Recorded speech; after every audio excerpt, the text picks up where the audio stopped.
And this morning, in meeting many of the executives here, many people from different facets, marketing, the newsroom, the business office, advertising, were asking, well, how can we find our way through this? How can we divine a way, fathom a way to figure out how to utilize this dramatic change in our life? And to the best of my knowledge, and I dare say the best of not just my own knowledge, but also people like me who consult or teach in this area, the one thing we as a group of experts have found, the one thing that seems to be a good way of looking at these changes, is actually a subject which I have to say I flunked in college, and that's economics. I retook the course, and actually things worked out well. But to a large degree, the principle of supply and demand is a good mechanism for trying to understand what's going on in terms of the world of media today. Because it's a good way of using it as a prism to see the entire spectrum of change.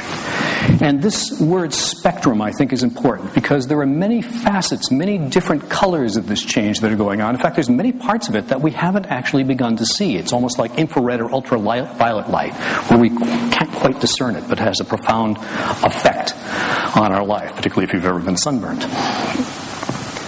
Principle of supply and demand is a good way of doing this because as things change from scarcity to surplus, there's a word surfeit, I believe, which means overload. It has profound changes on our lives, our businesses, how we learn things, and what goes on in our societies politically and economically. And in fact, much like light, if I go back and forth between those two slides, in optics, there are certain primary colors, red, green, and blue, or in case there are printers in the audience, cyan, magenta, and yellow. But you can divide light up into certain primary colors, and to a degree you can do that to some of these changes. And I think it's safe to say that in some ways the effects of this change that's going on in our life can be divided into certain primary categories, or I'll call them primary colors in this case. And these are, if you'll forgive me, I'm an academic and I have to give big names to things. I'm going to call them transactional effects, definitional effects, and gravitational effects. Transactional effects, obviously, are things that have to do with the value of content, the price of content. Will people pay for online content, for instance? Or how it's packaged? Or how the business model works. The definitional effects of this stuff, if you're a journalist in the audience, this is your key area because this change from scarcity to surplus is starting to have effects on how we define what information is. What's a story? Is it a complete story?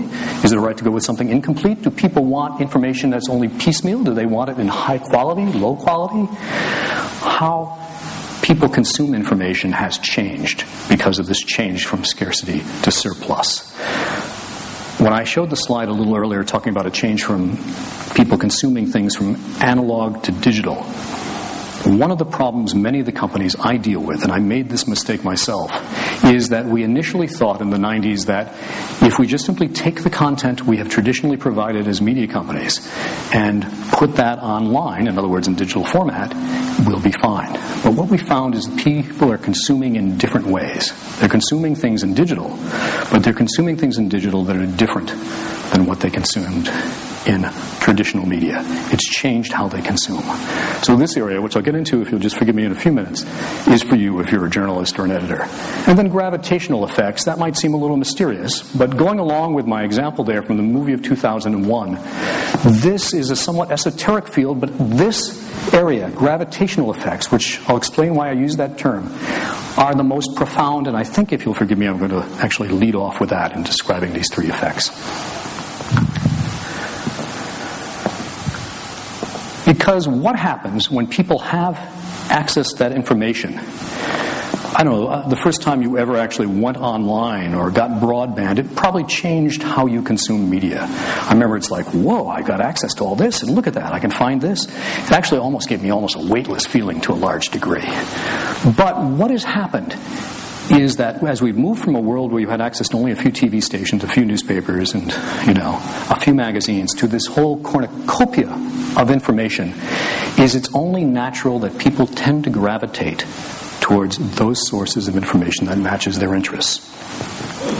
If I were to ask people in this audience what their interests are, talk about thousands of answers.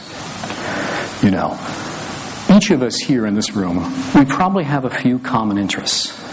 In fact, if I were to ask you to name a few interests that are common to every single person in this room, can anybody venture a guess what those would be? And I'm hoping if you were in the newsroom, you'd be able to come up with a guess pretty quickly. I'll give you I'll start. The weather, for instance. We all want to know what the weather is. But, forgive me. Any other interests that are common to everybody in this room? Food. Good. I was hoping somebody would say that. This is the only country in the world I'd get that answer. Food, because that's the best food in the world. When coming here, they were making the arrangements. Is there anything we can get you? Yeah, you can tell me where the nearest food court to the hotel is. True. So that's two. And by the way, I asked this question to a group of editors, a meeting of the Associated Press in the United States, and the editors of the major newspapers of the country, of my country, could come up with only 3 common answers. Because the fact is that we have very few totally common interests.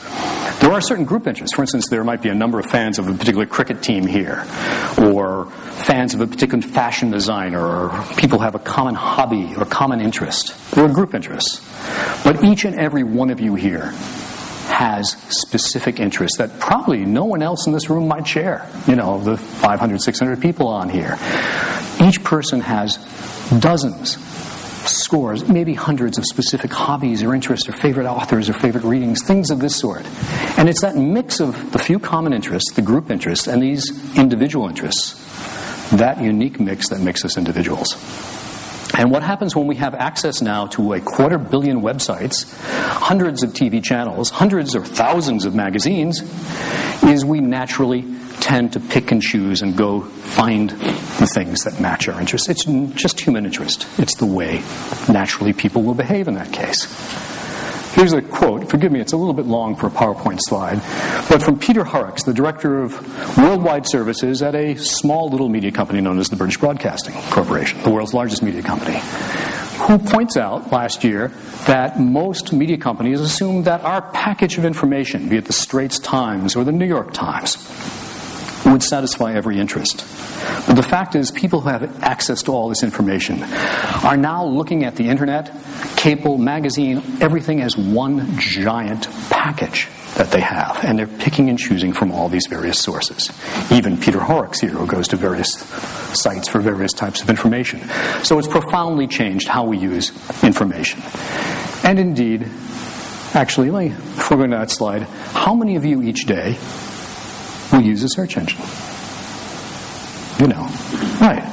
And average in surveys, I'm not going to go through the guessing game here a little bit or poll you people, most people go to anywhere from 5 to 20 different sites each day if they have online access and they have time, a few minutes to do something like that. Yet why do you do that if you had access to mainstream media? Isn't mainstream media satisfying your interests? I hate saying that, by the way, because I'm from mainstream media. Well, the fact is you're doing it because you are gravitating to the things that match your individual interests. That's why you use the search engine. That's what's made Google and Yahoo such big companies. It's this gravitation of people going to find the sources of things that match their interests.